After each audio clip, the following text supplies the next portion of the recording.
YouTube के दुनिया में तहलका मचाता हुआ डहरिया म्यूजिक प्रस्तुत करते हैं सुंदर सुंदर ऑडियो वीडियो एल्बम।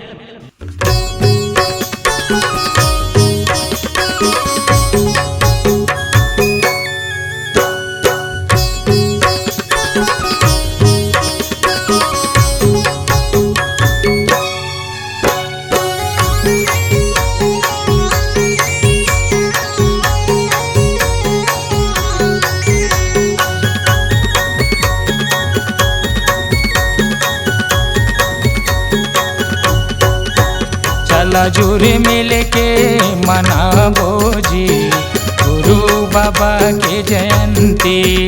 चला जुरी मिल के मनाबो जी गुरु बाबा की जयंती। आगे आगे 18 दिसंबर,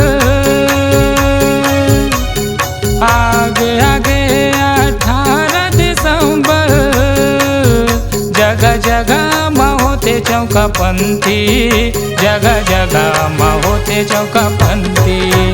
चला जुर मिल के मनावोगा गुरु बाबा की जयंती। चला जुर मिल के मनावो जी गुरु बाबा की जयंती।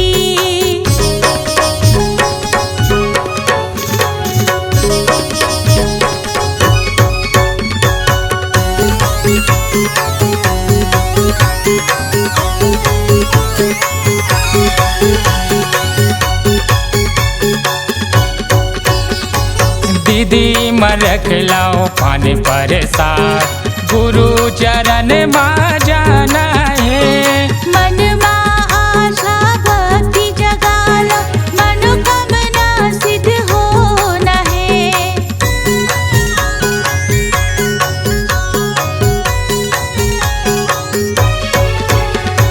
दीदी मरख लाओ पानी प्रसाद, गुरु चरण माँ जाना है।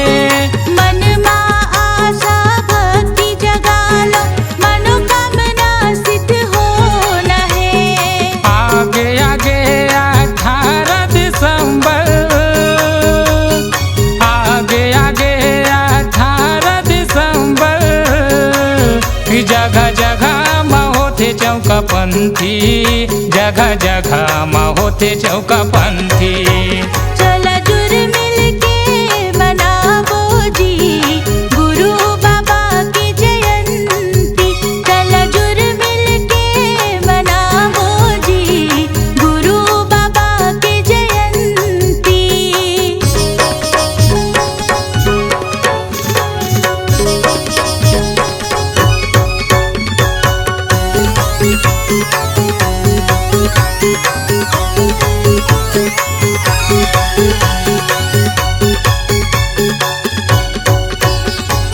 कोरे कपट धन राखो तन माँ, यही मसूख पाना है।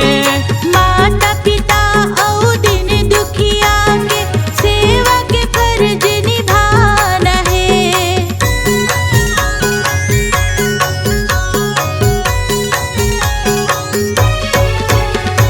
कोरे कपट धन राखो तन माँ, यही मसूख पाना है। माता पिता और दिन दुखिया के सेवा के फर्ज निभाना है। आगे आगे 18 दिसंबर,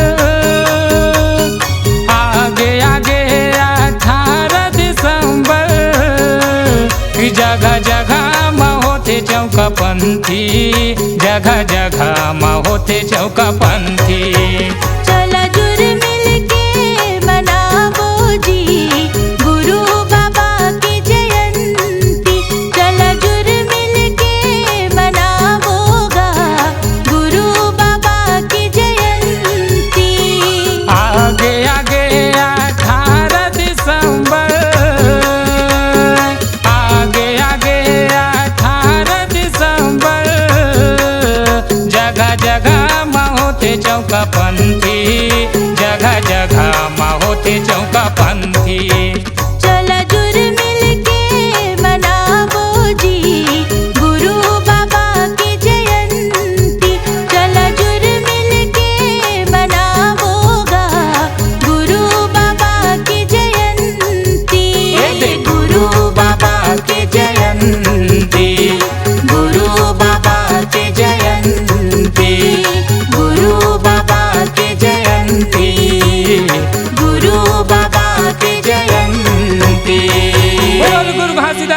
की जय।